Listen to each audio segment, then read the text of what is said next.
या देवी सर्वभूतेषु मातृरूपेण संस्थिता नमस्तस्यै नमस्तस्यै नमस्तस्यै नमो नमः। श्री दुर्गा सप्तशती के पहले अध्याय में आपने मधुकैटभ के वध के बारे में जाना। आज हम दूसरे अध्याय में जानेंगे कैसे हुई देवताओं के तेज से देवी की उत्पत्ति और महिषासुर की सेना का वध। मध्यम चरित्र के विष्णु ऋषि, महालक्ष्मी देवता, उष्णिक छंद, शाकंभरी शक्ति, दुर्गा बीज, वायु तत्व और यजुर्वेद स्वरूप हैं। श्री महालक्ष्मी जी की प्रसन्नता के लिए मध्यम चरित्र के पाठ में इसका विनियोग है। मैं कमल के आसन पर विराजमान प्रसन्न मुख वाली महिषासुर का वध करने वाली भगवती महालक्ष्मी का भजन करता हूँ, जो अपने हाथों में अक्षमाला, फरसा, गदा, बाण, वज्र, पद्म, धनुष, कुंडिका, दंड, शक्ति, खड्ग, ढाल, शंख, घंटा, मधुपात्र, शूल, पाश और चक्र धारण करती हैं। ऋषि बोले, पूर्व काल में देवताओं और असुरों में पूरे 100 साल तक संग्राम हुआ था। उसमें असुरों का सेनापति महिषासुर था और देवताओं के नायक इंद्र थे। उस युद्ध में देवताओं की सेना महाबली असुरों से पराजित हो गई। संपूर्ण देवताओं को जीतकर महिषासुर इंद्र बन बैठा। तब परास्त देवता प्रजापति ब्रह्मा जी को आगे करके उस स्थान पर गए जहाँ भगवान शंकर और विष्णु विराजमान थे। देवताओं ने महिषासुर के पराक्रम तथा अपनी पराजय का पूर्ण वृत्तांत उन दोनों देवेश्वरों से विस्तार पूर्वक कह सुनाया। वे बोले, भगवन, महिषासुर सूर्य, इंद्र, अग्नि, यम, वरुण, वायु, चंद्रमा तथा अन्य देवताओं के भी अधिकार छीनकर स्वयं ही सबका अधिष्ठाता बन बैठा है। उस दुरात्मा महिष ने समस्त देवताओं को स्वर्ग से निकाल दिया है। अब वे मनुष्यों की भांति पृथ्वी पर विचरते हैं। दैत्यों की ये सारी करतूतें हमने आप लोगों से कह सुनाई। अब हम आपकी ही शरण में आए हैं। उसके वध का कोई उपाय सोचिए। देवताओं के वचन सुनकर भगवान विष्णु और शिव ने असुरों पर बड़ा क्रोध किया। उनकी भौहें तन गईं और मुंह लाल हो गया। तब अत्यंत क्रोध में भरे हुए चक्रपाणी श्री विष्णु जी के मुख से एक महान तेज प्रकट हुआ। इसी प्रकार ब्रह्मा, शंकर तथा इंद्र आदि दूसरे देवताओं के शरीर से भी बड़ा भारी तेज निकला। वह सब मिलकर एक हो गया।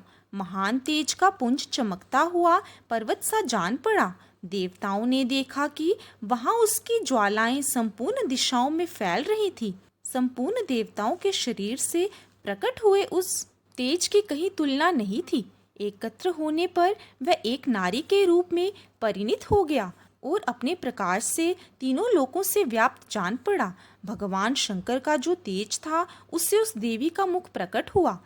यमराज के तेज से उसके सिर में बाल निकल आए। श्री विष्णु भगवान के तेज से उसकी भुजाएं पैदा हुई। चंद्रमा के तेज से दोनों स्तनों का और इंद्र के तेज से मध्य भाग का प्रादुर्भाव हुआ। वरुण के तेज से जंघा और पिंडली तथा पृथ्वी के तेज से नितंब प्रकट हुए। ब्रह्मा के तेज से दोनों चरण और सूर्य के तेज से उनकी अंगुलियां हुई। वसुओं के तेज से हाथों की अंगुलियां और कुबेर के तेज से नासिका प्रकट हुई। उस देवी के दांत प्रजापति के तेज से और तीनों नेत्र अग्नि के तेज से प्रकट हुए थे। उसकी भौहें संध्या के और कान वायु के तेज से उत्पन्न हुए थे। इसी प्रकार अन्यान्य देवताओं के तेज से भी उस कल्याणमयी देवी का आविर्भाव हुआ। इसके बाद देवताओं के तेज पुंज से प्रकट हुई देवी को देखकर महिषासुर के सताए हुए देवता बहुत प्रसन्न हुए। पिनाकधारी भगवान शंकर ने अपने शूल से एक शूल निकालकर उन्हें दिया।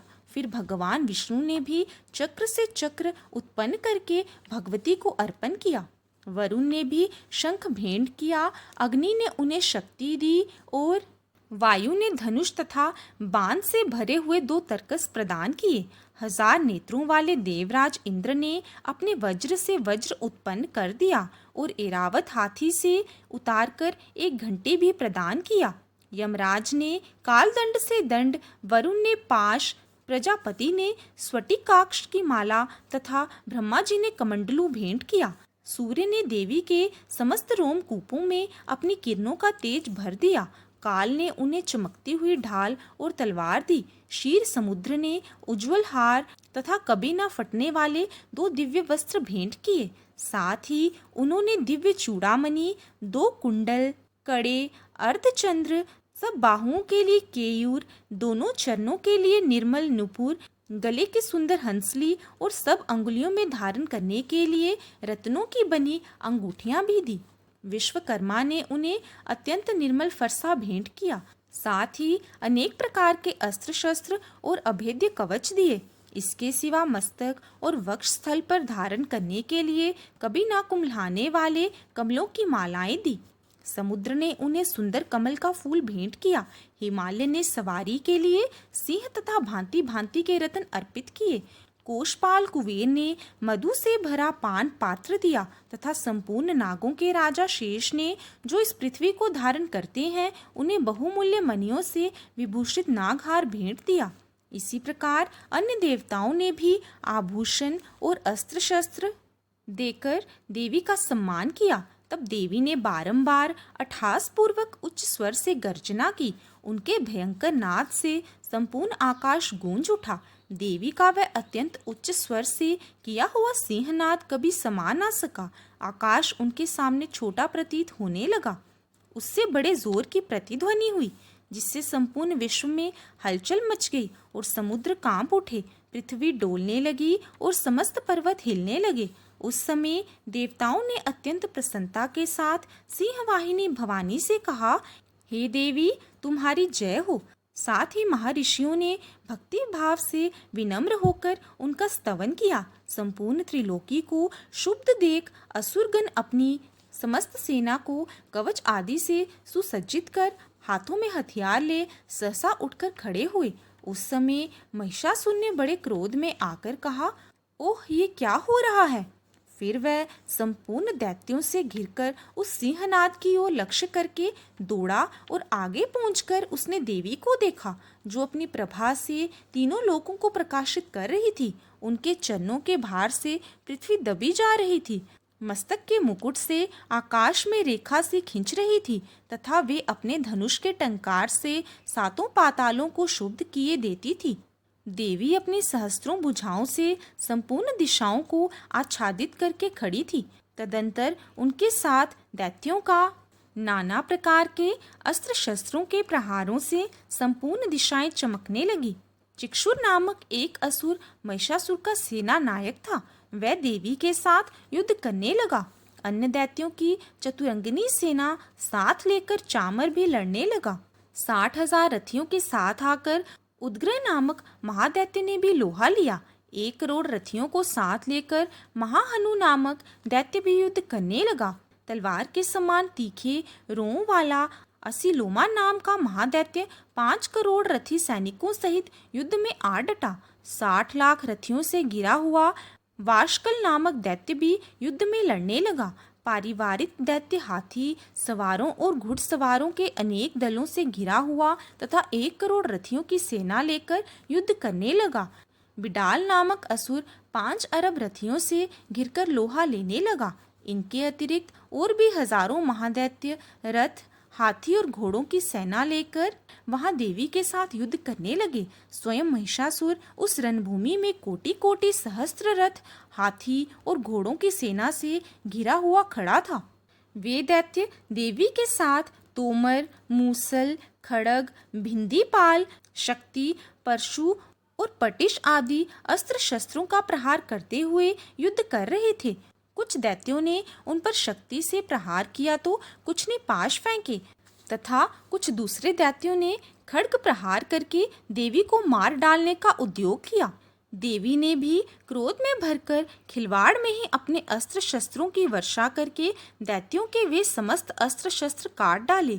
उनके मुख पर परिश्रम या थकान का रंच मात्र भी चिन्ह नहीं था।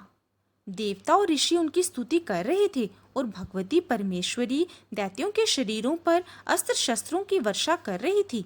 देवी का वाहन सिंह भी क्रोध में भरकर ग्रीवा के बालों को हिलाता हुआ असुरों की सेना में इस प्रकार विचरण करने लगा मानो वनों में दावानल फैल रहा हो। रणभूमि में दैत्यों के साथ युद्ध करती हुई अंबिका देवी ने जितने निश्वास छोड़े वे सभी तत्काल सैकड़ों हजारों गणों के रूप में प्रकट हो गए और परशु, भिंदीपाल, खड़ग तथा पटिश आदि अस्त्रों द्वारा असुरों का सामना करने लगे।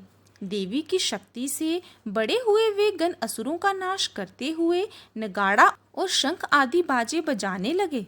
उस संग्राम महोत्सव में कितने ही गण मृदंग बजा रहे थे। तदंतर देवी ने त्रिशूल से, गदा से, शक्ति की वर्षा से और खड़ग आदि से सैकड़ों महादैत्यों का विनाश कर डाला। कितनों को घंटों के भयंकर नाद से बेहोश करके मार गिराया। बहुतेरे दैत्यों को पास से बांधकर धरती पर घसीटा। कितने ही दैत्य उनकी तीक्ष्ण तलवार की धार से दो दो टुकड़े हो गए।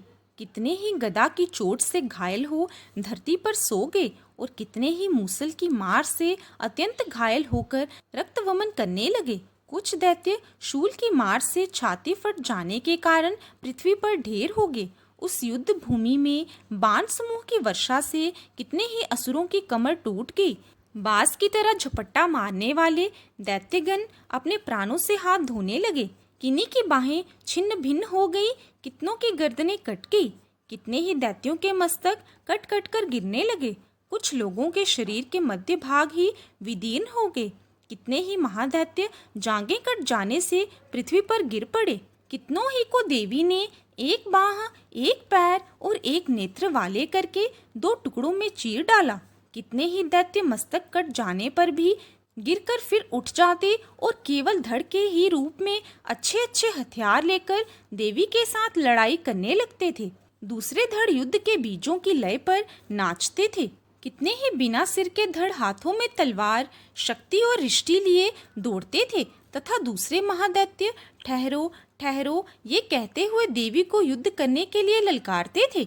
जहाँ घोर संग्राम हुआ था वहाँ की धरती पर देवी के गिराए हुए रथ, हाथी, घोड़ों और असुरों के शरीर से इतनी अधिक मात्रा में रक्त बहा कि थोड़ी ही देर में वहां खून की नदियां बहने लगी। जगदम्बा ने असुरों की विशाल सेना को क्षण भर में नष्ट कर दिया।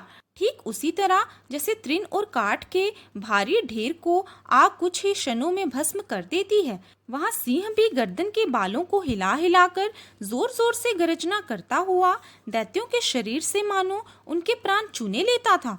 वहां देवी के गणों ने भी उन महादैत्यों के साथ ऐसा युद्ध किया जिससे देवतागण उन पर आकाश से पुष्प वर्षा करने लगे और उन सब से बहुत संतुष्ट हुए। इसी के साथ श्री दुर्गा सप्तशती के दूसरे अध्याय की कथा समाप्त होती है। कथा अच्छी लगी हो तो चैनल को सब्सक्राइब करना और वीडियो को लाइक करना ना भूलें।